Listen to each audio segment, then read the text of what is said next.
Welcome back, everyone. My name is Meg Kruger. I'm the content specialist with Pioneer Athletics. And today we are going to have a familiar face on the channel. Whether you've seen him with his Tiger Turf Talk, his podcast on Twitter, or you recognize him from our Pioneers in the Field campaign, Mr. Andrew Miller is joining us today. He's the director of the Brentsville Turf Program. It's a high school program where he utilizes his students not only in the classroom, but out on the field to get Friday night ready for the district. So we're excited to have Drew join us today. We're going to ask him some questions about, not only working with the next generation, but how he effectively inspires them, motivates them, and, really gets them to understand the opportunities that they may have within the turf grass industry. So, Drew, I'll let you take it away. Go ahead and introduce yourself and correct any titles that I may have butchered there. No, you did great. You did great. Like you said, Brentsville District High School in Nokesville, Virginia. We're in the Northern Virginia area, about 20 minutes out of DC. So I'm going into my 5th year in the program, and it's been a whirlwind, to say the least, from when we first started. We had a sort of outdated program where it was more focused on horticulture and agriculture-based things, to where we've developed a program that's more centered around the jobs that are readily available in Northern Virginia, which, again, turf grass management, whether that's sports turf, golf, landscaping, is obviously one of the most evident types of industries that are in Northern Virginia. And it's incredible to see how far we've come. The old program had about 75 students. This year we currently have 225, and next year, I don't think there's any official number, but through the COVID year, we've been able to maintain the numbers, which is kind of unheard of when it comes to high schools in even the country this day and age, after COVID hit. But it's been an incredible opportunity for me. I have loved every minute of it, getting to work with my students and seeing their passion for the industry grow, and just see how much of an opportunity is for them to see how great our industry is and what kind of opportunities there are for them after graduation, whether that's going to college or going into the industry right away. And it was kind of not really in the plans for me to be doing this. I sort of fell into it with a family of educators. I somehow found myself in a room with the director of career and technical education for the county, and one thing led to another, and a couple of interviews I didn't really plan on doing, and I'm here. But I've spent time in all areas of the sports turf industry, from working in college athletics, professional baseball, and professional football. And it's definitely been incredible to take those experiences and learn from the mentors that I've had, and being able to sort of transition that into this program. It's been incredible. Serendipitous story for sure. That's one of my favorite words when things are like going wrong. I'll just be like, oh, it's serendipitous. Yeah. But this is definitely, something that you've gotten into the groove. You've definitely figured out a way to make this work, to make a career out of it.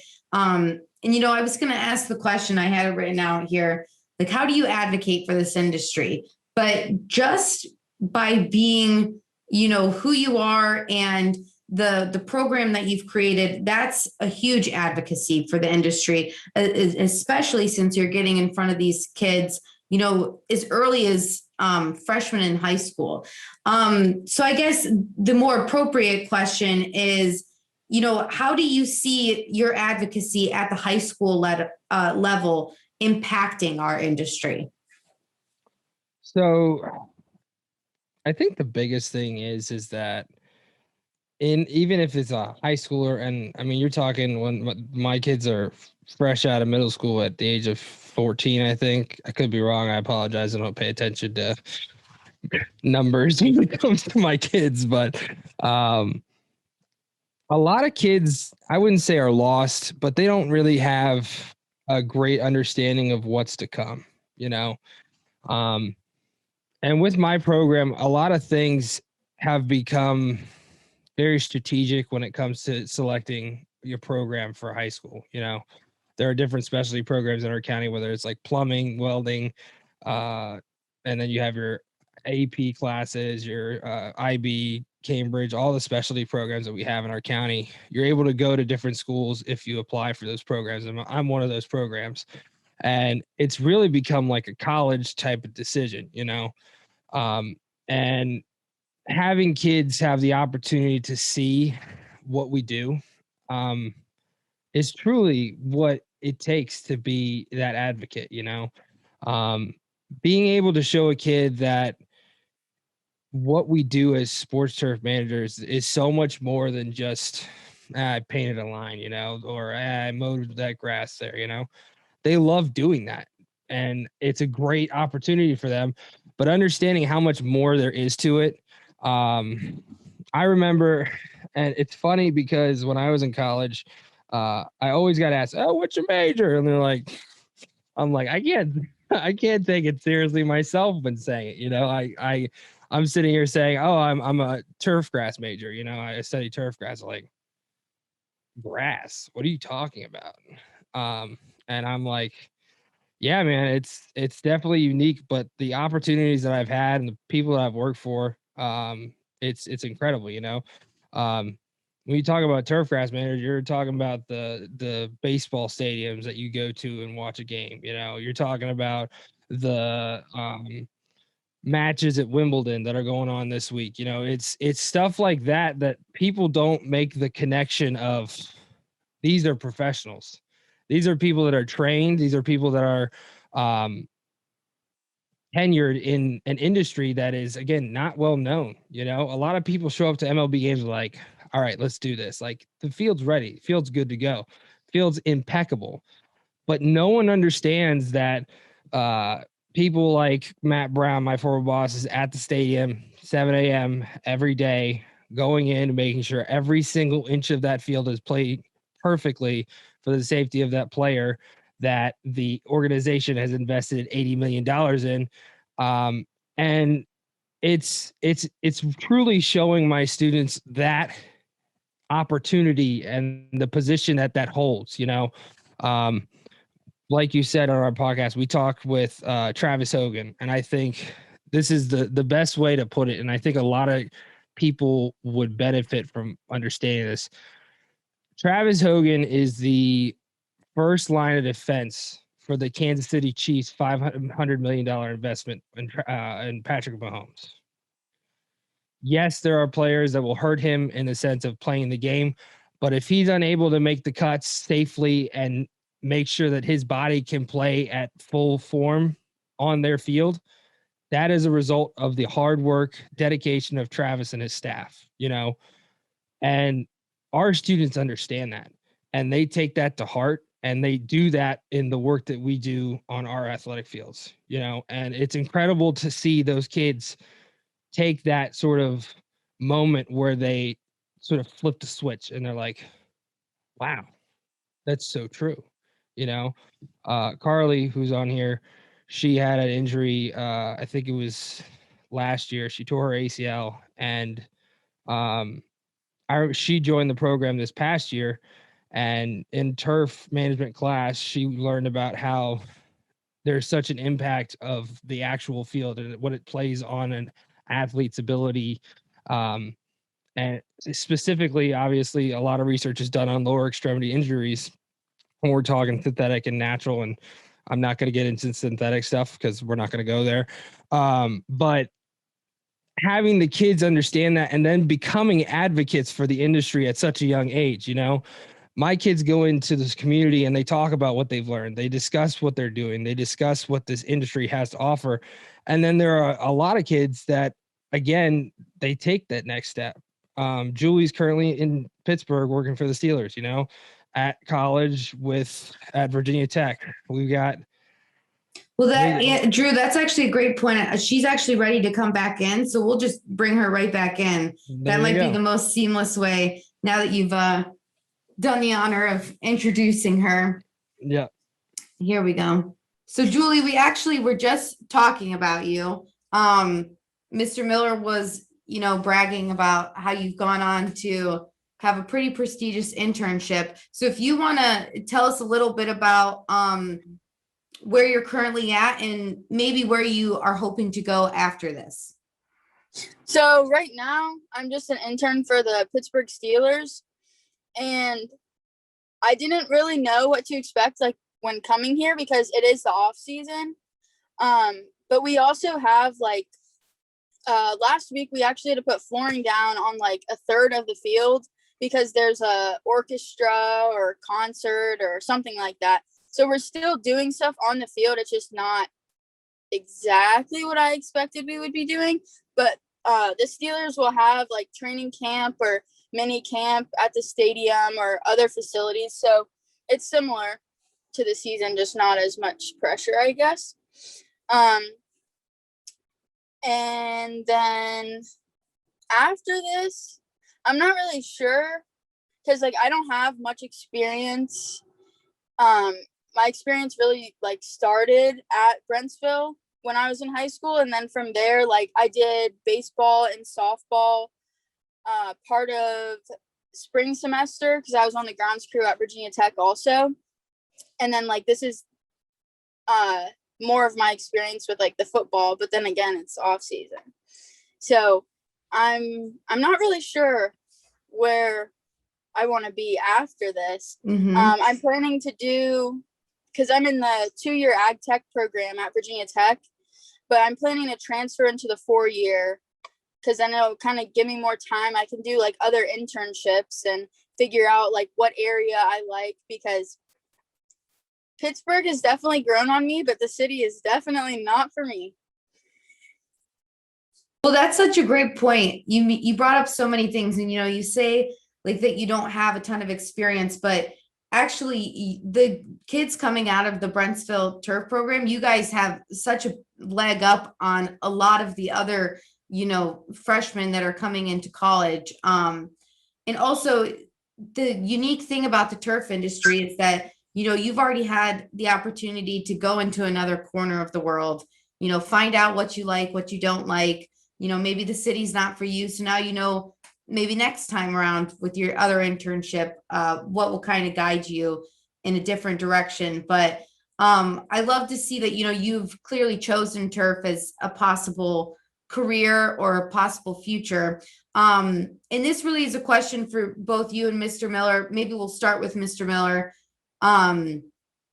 And silly that now that we have a student on the Zoom, I've gone from calling you Drew to Mr. Miller, just subconsciously. I didn't even intentionally do that. You can call me Drew. They all call me Miller. They don't even say Mr.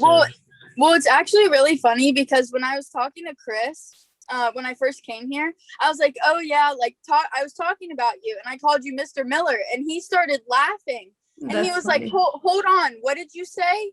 He was after the Mr. Miller part, I just stopped listening because he was it's so weird that he's a teacher now. And I was well, that's how I know him. So that's awesome. Well, my question for you guys, and Drew, you can take this first, is, we talked about advocacy for the turf industry, and you are a plethora of knowledge for these students and, kind of helping guide their opportunities in their possible futures.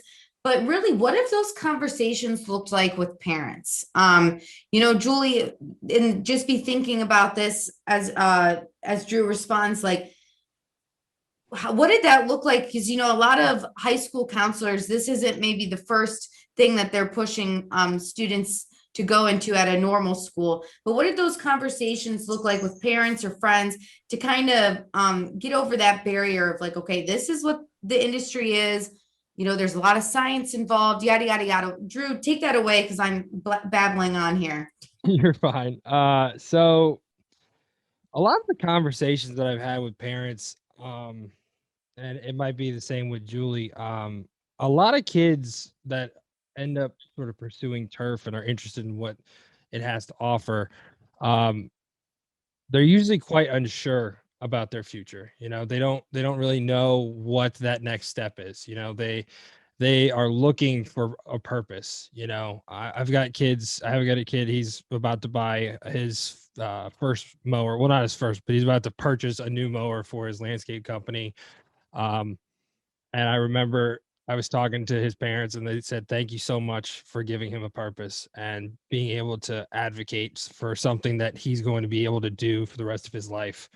And a lot of those conversations that are sort of, okay, my kid's really interested in doing this.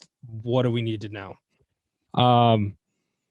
A big part of it is understanding that the opportunities are immense and it can take them wherever they want to go. Julie's in Pittsburgh right now. I've talked with her. She wants to go somewhere south next. She wants to get the experience with Bermuda grass. She wants to do something a little bit different. And it's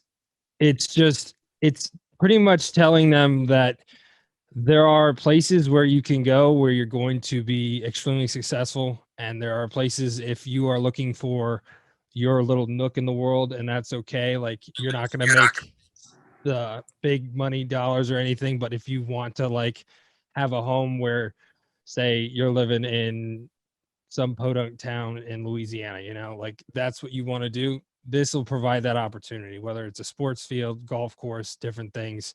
One thing, and you brought up the science aspect, a lot of the kids understand that through our class. And I think the parents understand that with that, again, sort of what we go through, what we discuss in class. They ask questions about their homework and stuff like that. Like, I'm not a big homework guy, so when they get homework, parents are always interested.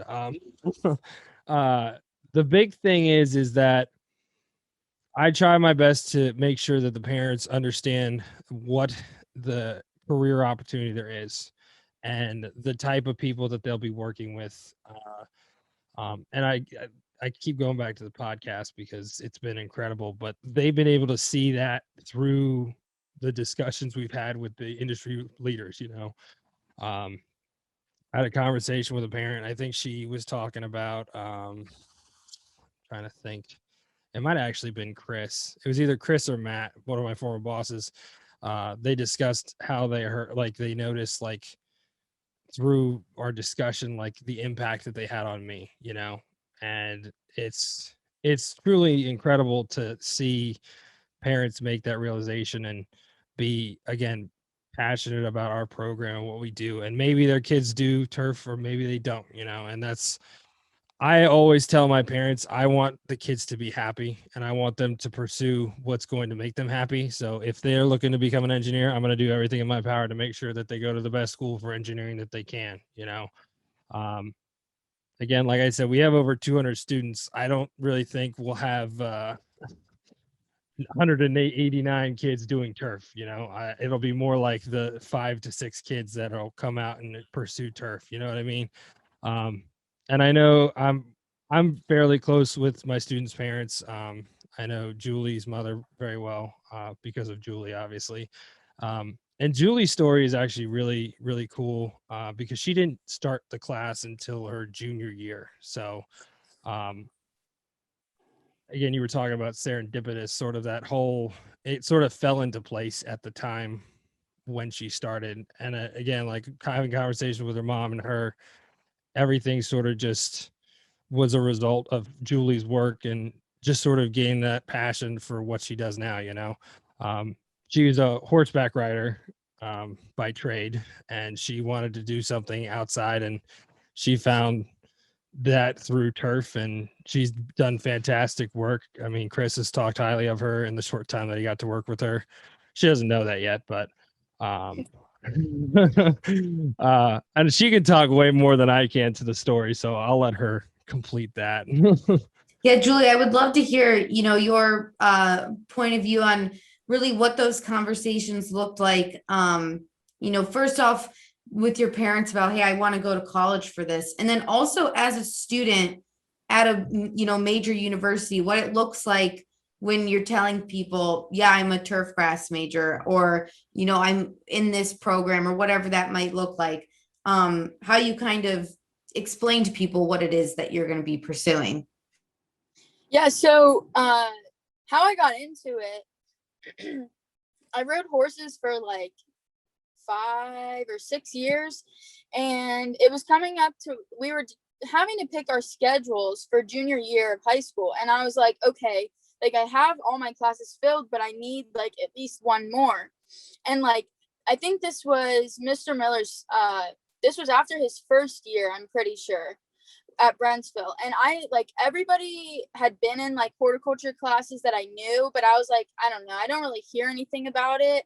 But then when he came, everyone was like, oh yeah, like we did this today or we did that today. And I was like, what class is that? And then I was like, okay, I'm going to put this like on my schedule. And we just so happened to run into each other at a ice cream place, me and Mr. Miller, before. Shout out Nathan's, best ice cream. Yeah, Northern shout Virginia. out Nathan's Dairy Bar, Manassas, Virginia.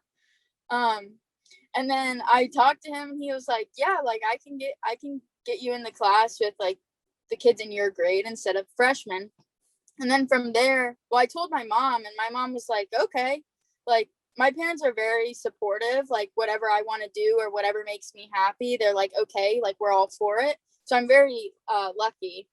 But my mom was just like, okay, like whatever you want to do. And then I would come home and tell her, I'll be like, oh yeah, we did this today, or oh yeah, we did that today. Because my parents are also like outdoorsy people. And they always like maintained our garden or the landscape around our house. So like some of it wasn't completely like new to them, other than like when we're painting the football field or stuff like that. And then my mom would look at the Twitter page and saw everything, kind of like Mr. Miller was saying, like the parents begin to understand when they see like the impact of what the students are learning and all of that. So then I think it was junior year. Yeah, it had to have been. Like Mr. Miller and I got closer, and I was like, hey, so like I want to go to Virginia Tech. I don't know why. That's the school that I wanted to go to. And he was like, well, you can definitely go for this.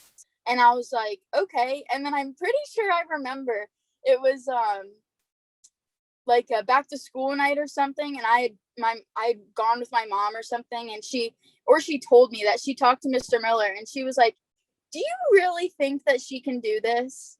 Do you really think she can go to school for turf grass? And he was like, yes, like absolutely. And so then from there, my mom was just on board with it. And so then we also took a trip to Penn State and then a trip to Virginia Tech. And I was like, yeah, like Virginia Tech is definitely for me. Penn State, it was a little too far. Dr. McNitt, we had a fantastic time. Don't listen to her. Oh yeah, no, it was just like not my kind of like Pittsburgh, but it's not the city. Like it just didn't. I don't know how to explain it. You felt at home at Virginia Tech. That's okay. Yeah. No need to defend it. So I also think a lot that has to do. Sorry to cut you off, Julie, a little bit, but no, you're fine. The people that she met and the people that the kids meet at the schools have a really big impact on sort of the outlook of what they want to do. Because I remember, and Bronco is one of our students. He's in golf, but he was really drawn to tech because of Dr. Goatley and what he told him when he visited. So I think a lot of the people we've met have had a large impact on our students. Sorry, go ahead, Julie.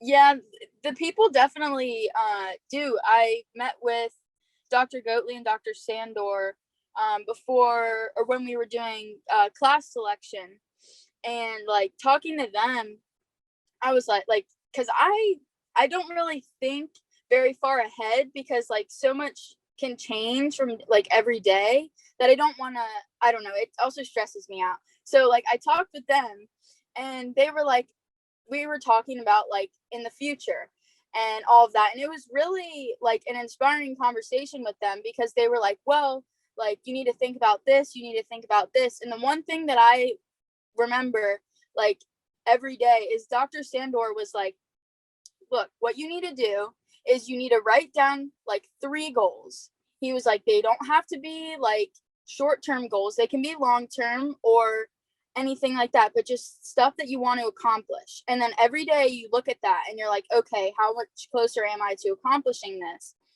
And like, from talking with them, they were like, there's so many different avenues that you can go to. Like, Dr. Goatley is helping with research about changing the footing of like racetracks for racehorses from sand to grass, because I think it's because of like injuries and stuff like that. But he mentioned that to me because he knew that I rode horses, and he was like, that's like 2 things that you have like decent knowledge about. And I was like, yeah, you know, like, I never thought of that. And when people ask me like what my major is, I'm like, oh, like, I'm in agriculture. And they're like, oh, so like cows? And I'm like, no, like grass. And they're like, what? I'm like, you know, like sports fields, like there's paint on them, people have to mow them and maintain them. And they're like, oh yeah, like, I think I know what you're talking about. And then now people are like, oh, where are you working? I'm like, for the Steelers. And they're like, wow, that's so cool. And I'm like, yeah, I know. They're like, what do you do? I was like, mow grass, paint. They're like, what? Like, they don't, I don't know. They don't. It's a tough concept to really grasp if you're, you know, so far removed from it. But if anything else, it's a great icebreaker for you, you know, freshman year in college, having to explain that to people. But no, there's so many things that you said that I think are really interesting, you know, starting with like, not only do Mr. Miller's students become advocates for him, but then once the parents really buy into this, they become advocates for the industry as well. So it's so far reaching. So I love that perspective. And, you know, you also really touched on how these people have impacted your trajectory and, you know, the career that you ultimately will choose. And it really just hits home how important mentorship is in this industry. You know, starting with Mr. Miller as a great mentor, and now it sounds like you have some other people along the way who have, you know, helped kind of mentor you along in your decisions. When you were back in the classroom at Brentsville, what things do you think that Mr. Miller did to really empower your generation and, you know, the students that you were in class with in order to, you know, be successful? You know, how did he mentor you guys to, you know, eventually become successful? Well, like, the classroom, to me, it wasn't like a classroom setting other than the fact that we were outside. But like, it wasn't like we were his students. It was like he was the head, like, groundskeeper, for example, and we were all just members of the crew. Like, no one was more important than anybody else. He was just the one that had like, okay, this is what we need to get done. And so I think like with that, it kind of also like helps us grow up a little bit, because like when you're at a job, you don't have a teacher. Like, you guys are all working together. So with that, I was like, okay, I really like this, because it doesn't feel like we're being told like, oh, you have to go do this, you have to do this. It was like, okay, we're all going to get this done. And then like, it was also just like learning some of the things that we needed to do, or like, okay, we have this game, we're going to paint this pattern. Because like stuff like that, I never thought of before. And I was like, wow, like, he knows so much of something that I don't know anything about, but like, it seems pretty cool, so I'm willing to learn about it. And like, it just seemed like he had all this knowledge, and I was like, man, like, I want to learn more than just like, okay, these are the basics. Most definitely. And Drew, that definitely sounds like a nice little feather in your cap. Just, you know, having these students go on and be able to see them be successful in the industry. I'm sure, you know, I've done a lot of work with Tom Nielsen and the Nielsen Mafia, and I think we're gonna have to come up with like a name for your mafia in the sense. Gosh, here we go. As your students go out into the workforce, it will be really cool to kind of track them down and see all the different places that you've had an impact in. So the last question I'm going to ask both of you, Drew, what's one of the best pieces of advice you've been given that you've kind of passed along to your students? And then Julie, I'll have you be thinking, what's one of the best pieces of advice you gained from Mr. Miller? So Drew, you go first with that one. I think you've asked me this question before. I don't remember if it was Pioneers in the Field or not. But there are really a couple pieces. I can't really narrow it down to just one. And one was from Julie's boss, Chris Acton, is to never overthink what you're doing. Grass is a very unique career and unique practice, the cultural practice and everything. And if you overthink certain things, that's when you start to mess things up. And I think that's with a lot of things in life. And I've definitely taken that to heart. The other word of advice that I hold on to every day was from Dr. Goatley.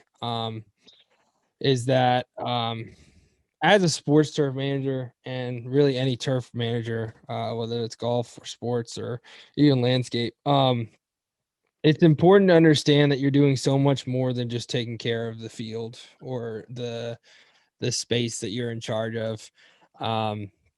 Because what you're doing is creating memories, and what you're doing is providing a environment for those that are passionate about sports. I've talked to so many different sports turf managers, and something that sort of is a common denominator between all of it is that everyone that works in this industry is passionate about sports. They've had a love for either baseball or football or whatever it is. And this was their way of staying in that sport, and what we do as sports managers, whether you're Nicole Sherry working for the Orioles, down to Little League fields that Andy Amon in Illinois takes care of, you're providing that memory of that kid who won his 11U championship game, who hit a home run on the perfectly maintained field that they'll remember forever. Or you're Nicole in Camden Yards, whether that's Trey Mancini having that run coming back from battling cancer on that field, to the fans that are coming in each and every day that get the opportunity to watch a ball game on her field. It's so much more than just being a turf manager, and by looking at it like that, it gives you so much more purpose to what you are as a sports turf manager. 100%. And just hearing you say that gave me chills, because that really encapsulates what the career is. It's memory building. So I love that. I very eloquently said. So Julie, I'll ask you the same question. Is there a piece of advice that you've come across through your journey here that has remained true to you?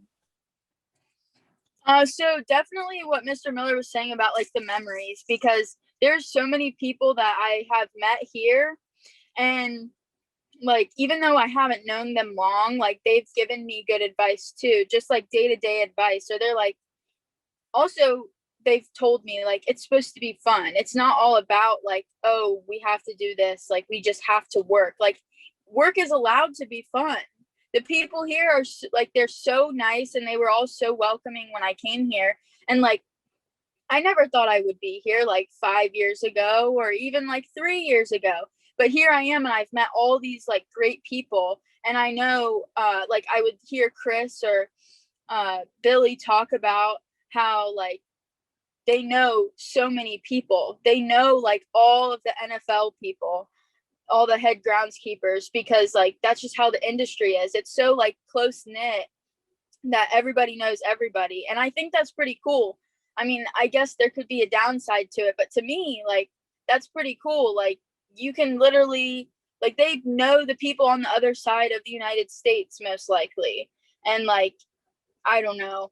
I think that's pretty cool. But also, like what I was saying, how it's supposed to be fun. Like to me, it's not work.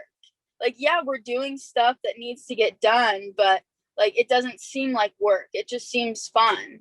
Like, we'll do landscaping work and then we'll paint the field or mow cool patterns like we would do at Brentsville. And like, that just seems fun to me.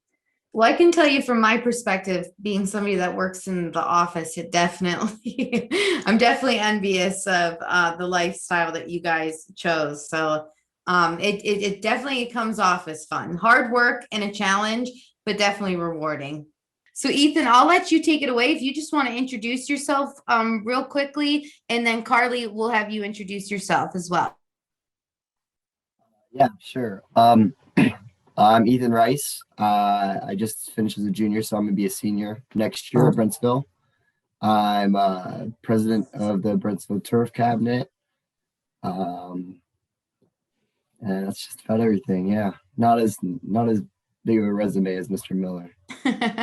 Well, I think it's just as impressive, especially since you're just going to be a senior. Definitely to have all of those opportunities at your fingertips it's very exciting. So Carly, I'll let you do the same if you'd like to introduce yourself. All right. I'm Carly O'Leary. I'm also an upcoming senior, and similar to Ethan, I have not been as involved as Mr. Miller, but I like to say that I've done a decent amount, and my contributions have been super eye-opening for me, for my future. So the connections I've made through the program have been really, really beneficial for me, and I'm really excited to see where I go from here. So as a follow-up to that, Carly, are you planning on maybe pursuing a career or further education after high school in turf? After joining the program, it has definitely become an option for me, and being an athlete, how those two things tie into each other has been super, super interesting for me to look into. And it's definitely been, I would say, a good thing for me to look into in the future, as I might not have looked into it in the past, like not being in the program. Definitely. It's at least a contender. So we're happy about that. Yeah. And Ethan, what about you? Are you considering a career in turf or possible education after high school with turf? Yeah, so right now I want to go to Virginia Tech and get a degree in turf grass management, and then it's one of my dreams to work on an NFL field. So I really want to maybe intern there at first and then work my way up through the ranks. And definitely follow in the footsteps of your mentor, Mr. Miller. I can see. Yeah. Well, all right. Well, we'll get right into the questions here with you guys. What has been one of the biggest misconceptions that you think you've come across, especially as high schoolers having to explain this to parents, other teachers, counselors? What's one of the biggest things or misconceptions people have about the turf industry? And Ethan, I'll let you take that question first. So I think the biggest misconception I've found about turf is the amount of work that goes into it. You know, you kind of just go to games and you're like, oh wow, that grass has a cool pattern in it, but there's so much more to that. You know, it goes all the way back to laying the sod, and then you have to oversee, you have to aerate, you have to mow multiple times a week. There's a lot more to it. The painting as well, you know, it's a whole process, and a lot of people don't acknowledge that or see that. So it's joining the program and getting to learn all that really opened your eyes to like just the amount of work that goes into it.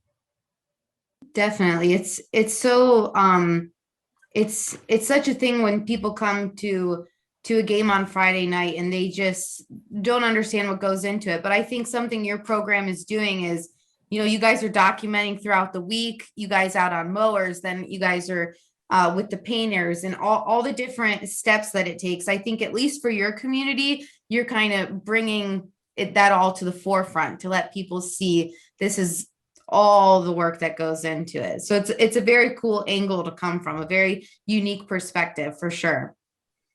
So Carly, I'll ask you next, kind of going hand in hand with that. What do you think is one of the bigger misconceptions about your generation? So maybe some stereotypes or some classifiers that have been designated for students of your generation that you think has, is a misconception that people believe to be true? Although I hate to say it, I think one of the bigger ones is the dedication and the like the diligence of our generation is a little lacking, and some people see us as lazy. And I think they have this view of us as being a very relaxed group of people. And I think being able to do all of this hard work and put all of this effort in has really shown how much of that is false, and all of the hard work eventually will pay off. And I think us doing that, especially as teenagers, shows them that. So I think that's a really good thing for us, at least. It's a prove our point. Definitely. I completely agree. It just like, you guys have been really empowered to go out there and kind of make a name for yourself and prove them wrong. And I think that's a really unique experience for sure. So Drew, I'll tackle you with the next question. As someone who has the opportunity to work with these students day in and day out, what's something that you could tell veterans in the industry that maybe have those misconceptions about this generation? What's some advice you could give them, or some words of wisdom that you could give them when it comes to working with this generation? I think the biggest thing, I think Carly sort of hit it on the head, is this misconception of just being lazy, being the technology based age. Everybody wants to be a TikToker or something. There are a lot of kids out there that are willing to put forth the effort, and a lot of kids that will show a lot of people up. I've had kids who have come in and they've made their own landscape companies, and they're already going into bigger and bigger business models because it's growing so fast because of their dedication and their time. Working with these kids has been the highlight of my career. And like I've said, I've worked on some of the best stadiums in the country. I've worked the World Series. I've done all of these different things in my short career, but getting to see our kids work day in and day out and really take to what we are and what we want to be is truly, it's inspiring. Again, veterans in our industry, you got to understand there's the next generation, and we have to be the ones that bring that next generation into our industry, the next sports turf managers that will shape what is going to happen from here on out. And a lot of them, they're ready, they just don't know about us. I think that's one of the biggest issues we've had. And we've been lucky enough to do it here at Brentsville, is to just sort of show we're real, and this is an industry where the reward is much higher than the cost. And if you love to work outside, if you love to deal with new challenges each day instead of sitting behind a computer, which we went through this year, and let me tell you, it is not something that I ever want to do again. It truly is. It's incredible to see these kids just take it and run with it. And people like Ethan and Carly here, my leadership teams each and every year, they run the show. They're the ones that make the decisions on patterns, different things, what we're doing with themes for football games, what we're going to do any given day for a specific design. Even times where I'm like, okay, we have to get all this done. What do you want to do? Let's do it. It's really about empowering them and giving them the opportunity. And I think Ethan can speak to it with his past 2 summers, and this summer seeing the growth from what he was able to do last year at a golf course to just the first 2 weeks on a golf course this year. He's doing leaps and bounds above what he did last year. And I mean, Ethan, how old are you? Sorry if I don't know that. 17. So he's a little bit older, but he's 17, and he was on a 5-gang reel mower the other day on a fairway. So like, it's just giving them that opportunity that's going to bring them back and have them even more interested. Again, it's just about being there for them. So when they do fall, you're there to catch them, not just go after them like you messed up my entire field or whatever. Like, mistakes happen. And when you're in a high school setting with the kids that we have who have never touched any of our machinery before, mistakes are going to happen. So it's important to be that person that will support them and see what is truly possible instead of just demeaning them and saying you're not worth it, which 100%. yeah. And I think one thing that really stood out to me from what you were saying and what a lot of others have been saying as we've been interviewing them about the issue of low numbers and just not being able to get in front of the right eyeballs is really empowering the next generation to know that they can do this, and the importance of mentorship, which you're an example of a great mentor, someone who's really putting it on yourself to help guide each of these kids' journey. But I would love to ask you, Ethan, how important do you think mentorship is in this industry?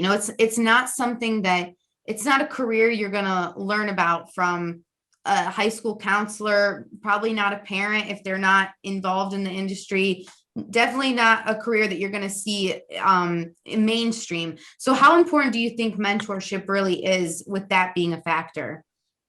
I mean, I think it's the biggest part of it. You can learn all these things whether you're at college or just like in a big group with professors, or on a golf course or at a sports stadium. But having a mentor, you get the touch, like the special touch of it, right? You get to learn how the pros do it, and you get to do it that way too. You get hands-on, one-on-one. It's you're learning the same thing, but it's 10 times more beneficial. To have somebody who really is invested in your success as well can really go a long way, I'm sure. Definitely. So Carly, my question for you then, when you've had mentors like Mr. Miller kind of help guide your exploration here in the career, what other exploration have you conducted, whether that's just looking to see what career options there are, or even as simple as like going on social media and seeing what pros are doing? What do you really find to be inspiring out in the industry? For the exploration part, after I found out how intertwined like turf management and sports can be, that was a huge eye opener for me. And a big part of it that I learned this year is injury related, how playing on well-maintained like real turf is so much more beneficial for athletes, because so many injuries have come from playing on artificial turf or poorly maintained like real turf. And I, being somebody who's had a serious injury in the past, it was a really cool way for me to tie those together and look into it more and find out how differently maintained areas can be, and how influential that can be on an athlete and a teenager, and actually anybody who is partaking in any sort of event on these different areas. And after I found out, I started asking more questions, and I was doing all this research, and I found out all this information that I was super, super passionate about. And I started talking to my friends and family about it. And I think it's really cool because they tie together in different ways, and in ways that we might have not have thought that they would. So I guess my follow-up to that is, when you've had to talk to family or friends or other people that may just think this is about mowing grass, how have you really explained or kind of broken down those barriers to be like, listen, there's science behind this, and this is about athlete safety, and how have you really kind of had those conversations? Well, I mean, going into them, I think some people don't really see the big picture of it. They're like, oh, I think it could have just been a coincidence. And having to explain that there is proof and reoccurring events that will support the things that we're claiming and enforcing as a program, it's eye-opening for them, as well as a good experience for me to try and broaden the influence of our program. So it's a really cool way to look at it. And I've gotten a lot of my friends into it too. And it's a new thing for them to think about and a new thing for them to look at. Definitely. And so Ethan, my next question is for you.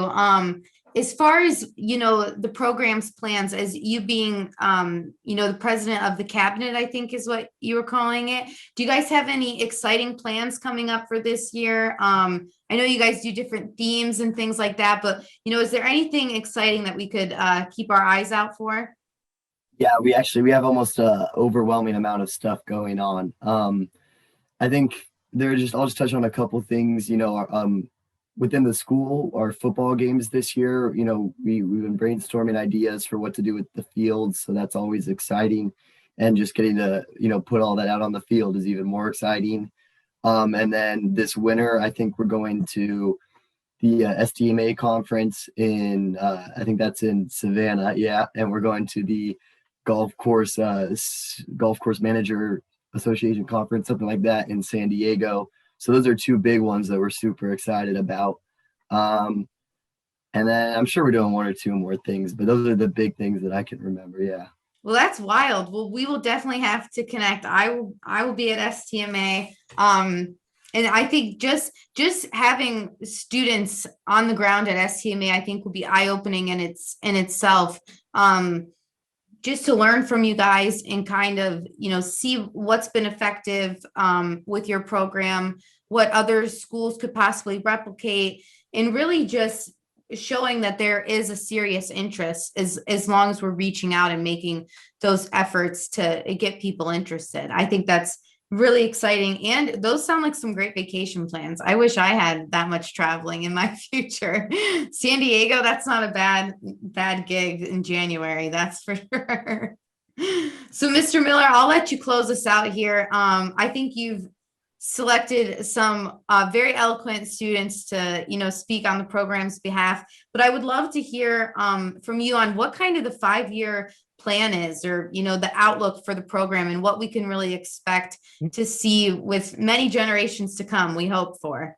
So a lot of people ask me this question, and most of them are like, have you been able to look back at what you've done?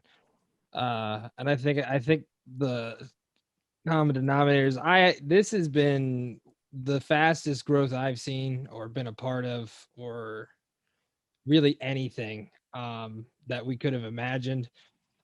We've had the tripling of the size of the program from what once was to where it is now. It's been crazy to see sort of, I guess our arsenal's the right word for it. Our equipment, what we've had and where we've started at. When I first got here, I think we had one push mower, a manually operated real push mower, meaning you had to push it yourself, and then a weed eater from like 1980 or something, to where we have all this new stuff. We just bought a new aerator. It's been incredible to see sort of that growth, even just in that. But we've been able to take a few steps back and sort of see where we're at and where we want to be. So in the next 5 years, we got some really big plans. With the growth, we've had sort of a limitation on size in the school building. So we're actually looking to develop a facility where we're going to have the first high school turf grass research center. We've already had commitments from Virginia Tech and Penn State about conducting trials on site.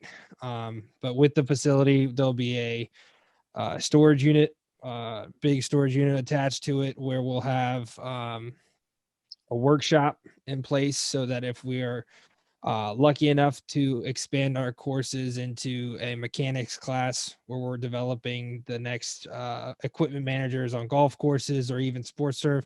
I think sports surf's had a big growth in that sector because we really are finding that we have a need for that. So developing the program towards that and having a whole shop in that space.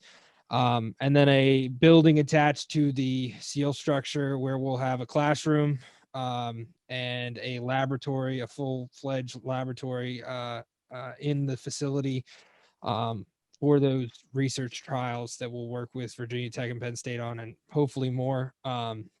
With our unique location in the transition zone, we're able to test those bluegrasses and Bermuda grasses and hopefully some fescues with some landscape companies and stuff like that.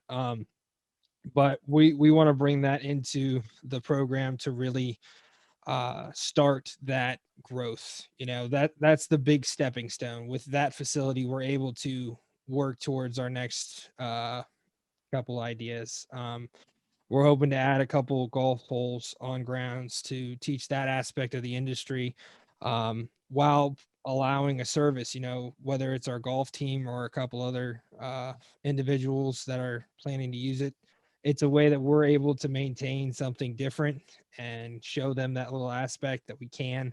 Not obviously not on the level that we'd hope, but and then, I mean, who knows from there. I've talked about a grass tennis court. I've talked about a horticulture gardens in the front of our building. Just developing everything around the building moving forward is the hope and the big movement forward, in the next 5 to 10 years. And again, this is year 5 coming up, and I thought I was at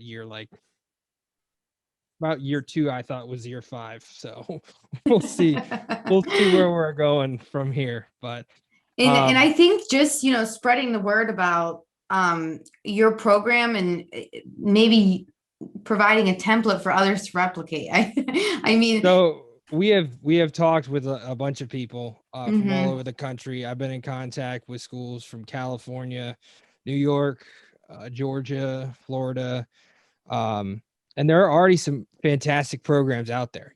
There for turf, and we've, through our work on social media, we've found them, and different areas like that.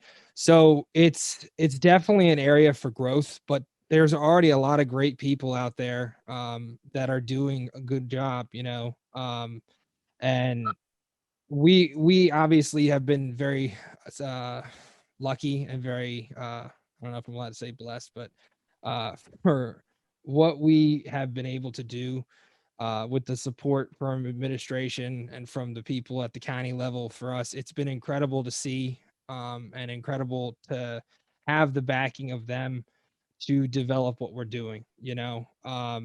That research center, if we're able to get that through, it's going to change the game. It's going to be a whole new ball game for everything that we're doing, which again would be incredible. But it's been incredible to see sort of what I'm passionate about and what you've talked about in this, about mentorship and being able. I mean, I am a result of great mentors.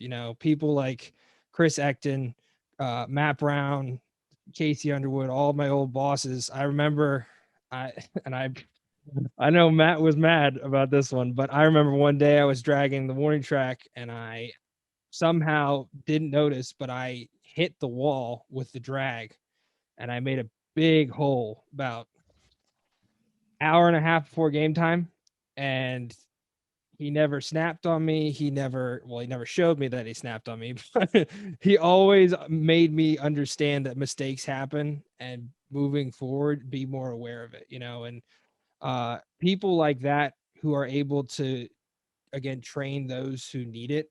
It's just been incredible to be that to kids like Ethan and Carly. I think I do an okay job. I could be wrong. You can ask them. But, it's definitely exciting, and we're really excited for the future moving forward. All right. So the next question I had for you is, we touched a little bit on maybe the misconceptions that are associated with this generation with your students, Ethan and Carly. But I would really like to hear from your perspective if you believe that there's had to be any adaptation or accommodations for kind of the generation shift. In your experience, maybe when you were a student, how you see things are maybe different now. So I think that Ethan and Carly are a good example of someone who truly shows that, again, there are kids out there that are willing to put forth the effort and put forth the work ethic that you are needed to be in this industry. it's something that a lot of people don't quite understand about this generation, you know. And don't get me wrong, like again, I'm a high school teacher. I have seen those kids that everybody thinks that are every single kid in this generation's like, you know, like leave me to my video games, let me do all this stuff. I don't want to do this. Stop it. Whatever, like whatever the perception is, you know. Um, my thing with our class, the big thing that I always try and advocate for with the kids that join is to understand that this is not just a class to come in and just goof off, have a good time. And well, we want to have a good time, but at the same time, understanding the mutual agreement between me and the kids. I mean, one big thing that I am very proud of and very pleased with the way things have gone is that our kids use commercial grade equipment that I used when I was in Pittsburgh. Julie's using the same paint machine did when I was there, and we have the same one that we have at Brentsville that the Steelers had. Uh, Same mowers from New York and Pittsburgh. Working with the Mets and Pirates, we have those same exact mowers that they use on the outfield. We have for our facilities. Um, and you got to understand, again, these kids that are 14 and 15 and all the way up to 18 that we're putting on these heavy equipment and whatnot. So there's a lot of trust on my end in my students. And over the years, we've seen sort of that shift in the type of student that was taking our course and the type of kid who wanted to learn and wanted to put forth the effort. Because again, for a lot of our kids, our program is kind of an outlet for them.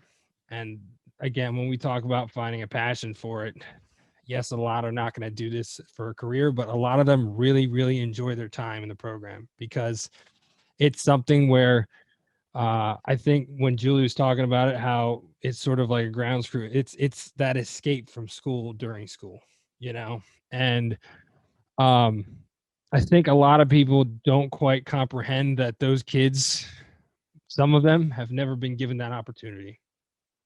Some kids have never been presented with the opportunity to have a job where they have to get their hands dirty, you know, where they have to put forth more effort. You know, a lot of kids love to be outside, you know, whether that's playing baseball on a showcase team, whether that's playing out like in recreational things, I guess like hiking and whatnot.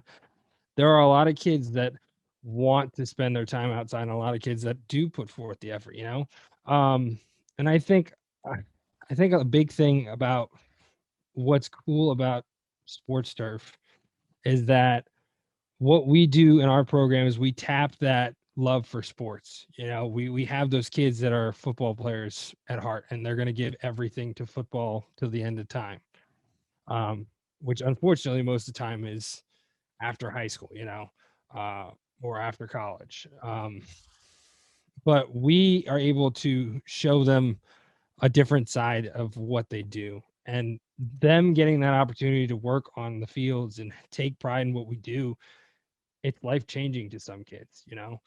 And I think that's probably the biggest misconception is just having that understanding of every kid's like that is just not true, you know. And I've met some of the most incredible people, and they're my students, they're alumni, they're just they're incredible people that are need the opportunity to be successful, you know, and be able to open up and find that thing that's going to make them thrive and make them work harder and be that best version of themselves, you know.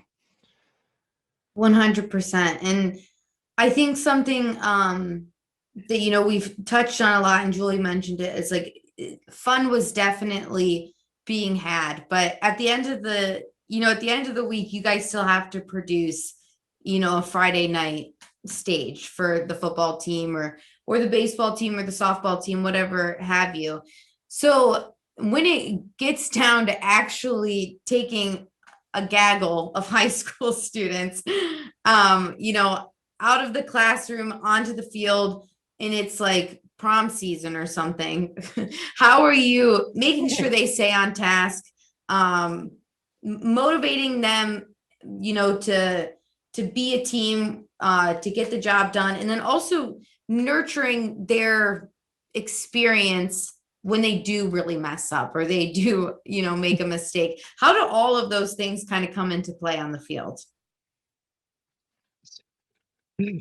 So you talk about mistakes and everything, and I always go back to my first year, because again, I was not planned to be a teacher, and I was lucky enough to be surrounded by a family of educators my whole life, so I had some understanding of what it took to be successful with what we call classroom management.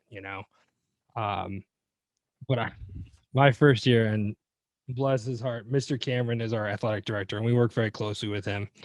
And I love the guy because he does everything for us and helps us in any way we need it. But the first year we had our first game, and again, like you said, it's high school students. There's 20 of them in a class, and we're like, I'm trying to understand what they're doing and what any given moment, like what's happening. And there were a few times where we messed up pretty bad. I think one time a kid sprayed like a post pad or something, and it dried, and he was visibly upset with me. And I was like, I totally understand, but you got to understand, I'm trying to like learn how to do this too. It's a whole new thing for me. And I remember over time, there are certain times where I have to be strict, and there are times where I need to put forth that voice that never wants to echo out of me. I think there's been 2 times that I've done it, or things that you would never really expect to be done in a classroom or on a field. But patience is definitely crucial, and I learned that through, again, my father, who is an administrator. He dealt with kids in a disciplinary form so many times it's not even funny. As a school principal, there are so many different things that happen in a school building over the 20 years he was there. But I think the biggest thing that I took away from it was that, guess what? They're gonna mess up. It's gonna happen. I mess up all the time. You kidding me? I tell a story too, and I think I might have told it on the last recording, but I hit a wall pad 20 minutes before a game in Pittsburgh, and I took it from Matt when you could tell he was angry, but he didn't take it out on me. And I'm a very personal guy, so like I take things personally for some reason, even though it's a terrible thing, and I understand that. But that moment sort of helped shape that like decision making process. The guys that I have worked for, Bill Deacon with the Mets, one of the nicest guys I've ever met. And he always was worried about who is doing who needs help. And he always answered my questions, no matter how stupid they were at the time. When I'm looking back at it now. But Bill Deacon, Chris Ecton, again, Julie was singing his praises a little bit ago. Chris is one of the nicest guys you ever meet.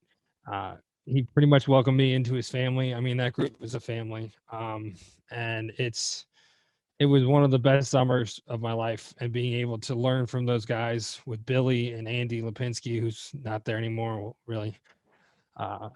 But that sense of understanding is sort of what I carried over into the classroom. The, the guy who probably had to deal with most of my mess ups, Casey Underwood with Virginia Tech Athletics. He had me when I was raw, and we talk about our program and how the kids have a lot of experience coming out of high school.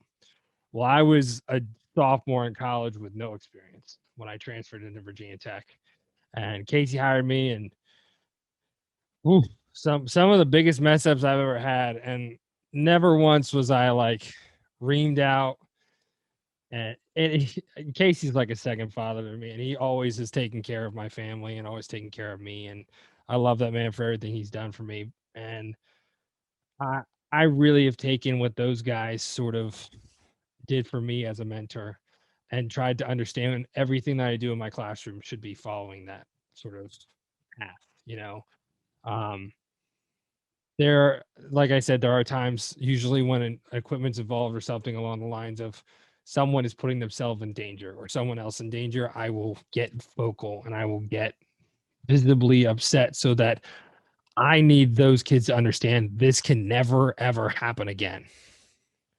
But kid paint the line the wrong way, it's not the end of the world. You know, we'll figure it out, whether it's green paint, whether it's washing it off with tallow and whatnot. I remember we were painting the XFL field. I think it was a couple years ago now, which is crazy, but that's about a year. And we were working with their grounds crew, and the grounds crew told our kids to put them on the hash line on this hash, which was one outside of where it was supposed to be. So we painted 100 hashes on the wrong spot because XFL is a completely different field from college and whatever else, and it's like way closer. So I'm like, all right, we're okay. We're gonna get it done, and we washed everything off, and everything was fine. And it's just my biggest thing that I always taught or teach my kids. You got to learn from our mistakes. You know, not everyone's perfect. I know stories about guys who are now head groundskeepers in the MLB where they've smoked an entire outfield in an MLB stadium, like because they didn't do the right thing with the sprayer. But again, it's not the end of the world. It's not like the wheels stop turning. You're still gonna have to wake up the next day and go to work, you know. And I think that's the biggest thing with the turf industry is understanding that, you know, it's a never ending cycle, whether that's going into the off season or coming into the beginning of your season. Like it's a roller coaster ride of your life, and you just got to hold on for the ride, you know? Analogy of the lifetime. Wow.